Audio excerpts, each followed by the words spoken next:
Ok. Non, vous savez, j'ai géré des données publiques. Ce sont les mêmes données publiques que je transmets. Et si lui, sans aucune preuve, il m'accuse de malversation, publiquement, alors qu'il a simplement, par la sagesse, la possibilité de vérifier. Puisque les documents sont là, le trésorier municipal a attesté, la direction des services techniques a attesté. Qu'est-ce qu'il n'y a pas d'urgence? Il a 5 ans. Mais pourquoi, séance tenante, il m'accuse d'avoir fait du faux? Voilà. C'est pour cette raison que je dis, il y a de l'infantilisme, mais il faut qu'on apprenne à faire mûrir les gens par des actes concrets. Voilà. Je crois que la personne la mieux placée pour répondre à la question, c'est celle qui a proféré ces paroles. Sinon, ce que moi je sais, c'est que moi-même, on m'a remis le document à 9 h, le 19. Mais si le préfet a une schizophrénie de l'espionnage, ça il est connu pour ça. Ce que je peux dire, c'est que, si vous vous souvenez, le maire entrant a fait mention de certains documents. Mais je trouve indigne de lui de soustraire frauduleusement des documents qu'il vient brandir, alors qu'il n'est pas encore maire. Donc là, vous voyez, ça donne la force au propos du préfet. Ça veut dire que nous avons une administration qui laisse fuiter des documents quand ce n'est même pas utile. Il va gérer. Il n'y a pas de documents secrets à la mairie.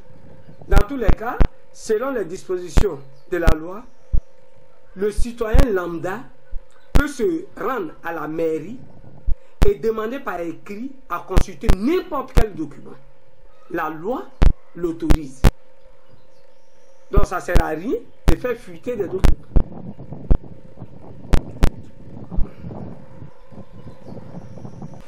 Mais écoutez, vous savez que vous-même, vous me pratiquez, ce n'est pas aujourd'hui. Ça fait un peu plus de 5 ans qu'on se côtoie. Vous savez que j'ai un sentiment haut des questions de la commune. Quand j'arrivais à la mairie, comme l'a présenté le trésorier municipal, les caisses étaient totalement vides. Les agents de la mairie accusaient des arriérés de salaire de près de 6 mois. La mairie n'avait plus de fournisseurs. Mais aujourd'hui, de moins, j'ai amené en sortant la mairie à un excédent de 232 millions de francs CFA. Ça vient démentir toutes les rumeurs qu'on a fait circuler à Gagnoa, me présentant comme un voleur. Et aujourd'hui, travailler pour le service public devrait être un sacerdoce pour chacun de nous qui aspirons à gérer la commune. Vous êtes là, vous pouvez faire votre petite enquête, demander ce que chaque maire a laissé pendant les différentes passations. Et vous avez remarqué, quand le trésorier a présenté le document, l'évolution du budget.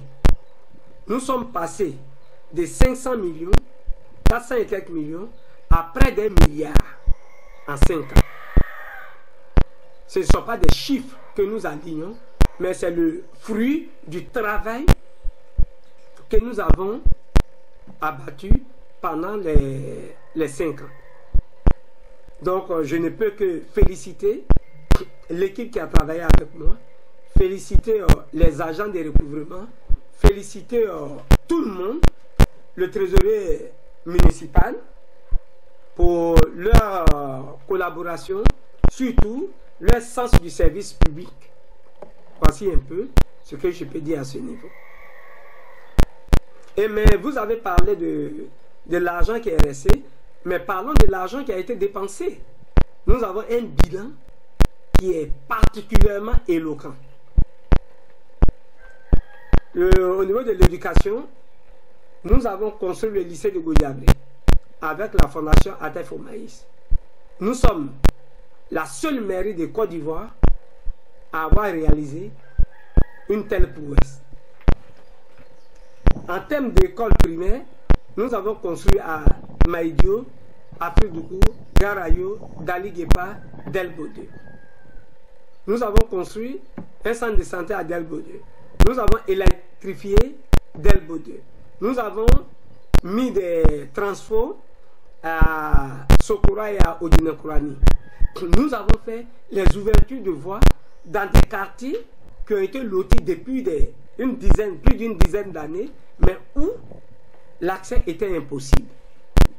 C'est pour vous dire que nous avons fait vraiment un travail de développement dans la commune de Gagnoa.